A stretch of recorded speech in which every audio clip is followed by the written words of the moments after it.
Oh man, that was fun. That was fun. I like that guy. Cool. The stream thing started. Really should have said this after. I think whatever. I'll make it quick. I'll talk for like 5 minutes and see how it goes from there. I like the debate. That guy was pretty cool. I think he was like really hesitant to. I think David was a little hesitant to like. I really think I should have pushed the whole. You kind of need to. Oh, I had it in a note right here. Like I had this written in my notes and I didn't really like talk about it as much as I should have. I'm very easily distracted, which is unfortunate. Like how can you fix things that are not there is really what I should have stressed, because he kept talking about how we can fix these things, but male privilege doesn't exist.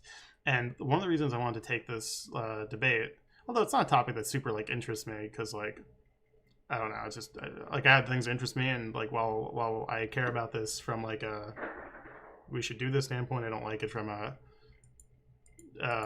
like a pragmatic thing, or sorry, I don't like it from this is not interesting, let me put it that way. And he was like avoiding doing this because it was kind of like seeing the argument, so I understand why he didn't want to, and he kept like kind of talking around it. But like how can you fix a thing that's not there? I think what a lot of like conservative politics like tend to get around, and I think he was like pretty like centrist. I think he described himself as center right, which I think is pretty accurate. Is about like not acknowledging a problem, because if you don't acknowledge a problem, you don't have to talk about the solutions. But he was trying to like do both, like pretend like privilege doesn't exist, at least how I described it.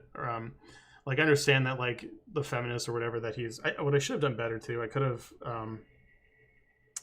talked about how I think like the characterization he was giving of like whiny people, or like the feminists who are ranting about this. I think it's a caricature. I don't think it's accurate when people describe like male privilege or white privilege. Say it's just people complaining and like demanding ridiculous things. I think generally what people mean when they say like privilege is, they maybe don't say it in as reasonable a way as I was, because I was kind of like purposely using language to like avoid like trigger words or whatever, to like not necessarily for him. He's pretty reasonable, but like an audience that hears me say like the word privilege or like the wage gap. I think I said wage advantage a lot, and I used like advantage and disadvantage instead of the word privilege, which was like an intentional thing because I think it helps with like the messaging. Like that's how I chose to describe these things instead, because I think it helps like drive home like really what they're describing. Like I'm not doing it just to like, you know, like win points. It was like I think this is a more accurate description of like what was going on there.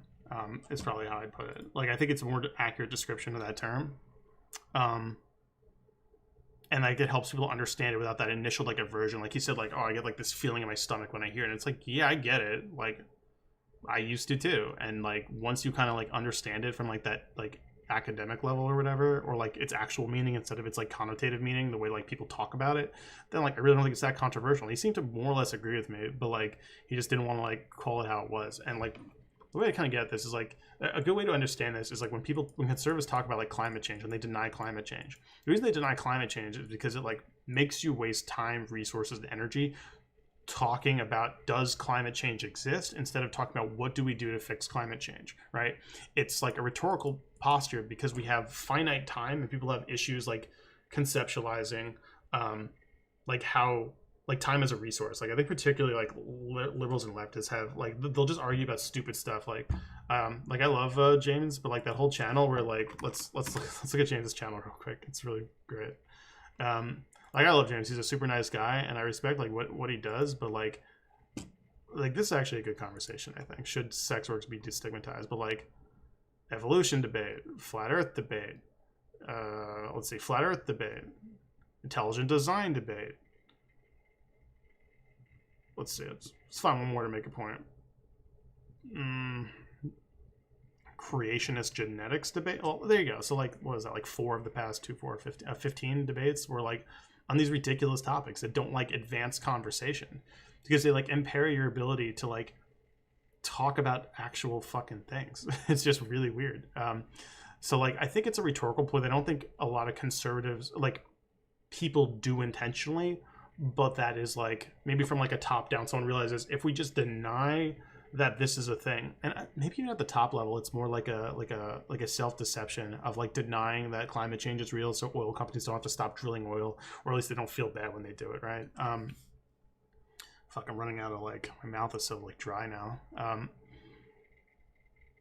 So by like having that conversation, you don't have the conversation on what do we do about it. Do we curb oil? Do we not curb oil? And the same thing I think is happening here, right? How can you fix a thing that's not there? You can't. You don't. Like, rhetorically not admitting it's there, it means I don't have to deal with it. If male privilege isn't there, if white privilege isn't there, if straight white male privilege isn't there, then I don't need to do anything to address it. And I think that makes people more comfortable to say these liberals, these leftists, these feminists are just being ridiculous and they're complaining about a thing that's not real. Like, I don't need to change my behavior. I don't need to do anything, right? So like maybe I'll like talk to a woman at work or something and like I would just, I don't know, make an accidental sexist comment. And by like denying that like this is a big deal, this is a normal thing at work, instead of saying like, is there a degree of privilege or something that's going on here, and like should I reassess my behavior, serves to allow them to not adjust, not adapt, not change anything. So like that's why I really like, not that I hate the name of this debate, but like I kind of went into it like, I mean these are my notes or whatever, but it's more like my opening and then like some stats or whatever that I recorded down.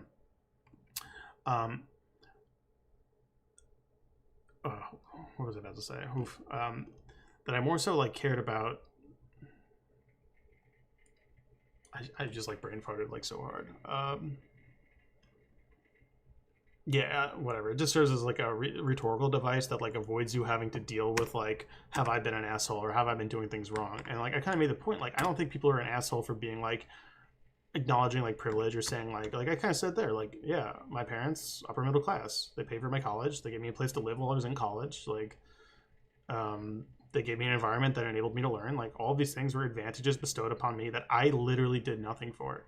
And the same thing can be true when you're a guy and you get a job and like you don't have to worry about performing because like you got the job because like you deserved it. While a woman, we kind of talked about it, like when they get a job, like are they the token woman hired? They hire her just because she's a chick and we had too many dudes here. They want to keep the ratio in order.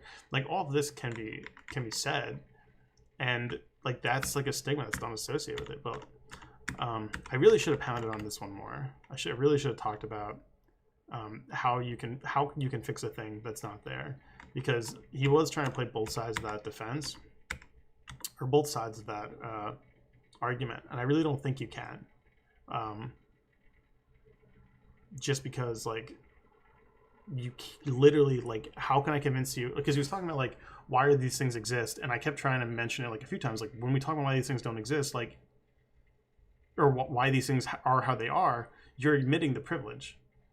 So then what? And I don't know.